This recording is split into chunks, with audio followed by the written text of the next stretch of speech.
తాము వైసీపీ నేతలమనే ఉద్దేశంతో హైడ్రా చర్యలు తీసుకుంటే చేసేదేమీ లేదు అన్నారు ఆ పార్టీ నేత కాటసాని రాంభూపాల్ రెడ్డి. అయితే దీనికి కౌంటర్ ఇచ్చారు ఏపీ మంత్రి అనగాని సత్యప్రసాద్.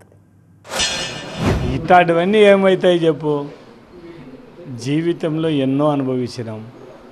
ఇది ఒకటి అనుకుంటాను తప్ప వాళ్ళు అంతగా మా మీద కచ్చగట్టి చేయాలనుకుంటే, వాళ్ళు వైసీపీ అనే ఉద్దేశంతో అది మనుషులు పెట్టుకొని చేయాలనుకుంటే ఇన్ని జరిగిందంటే దీన్ని ఒకటిగా భావిస్తాను తప్ప దాని గురించి పెద్దగా ఇంకా చూస్తాం. ఇప్పుడు లాయర్తో మాట్లాడి ఖచ్చితంగా కోర్టుకు పోవడమే, ఇంకా కోర్టుకు పోవాల్సిందే ఖచ్చితంగా.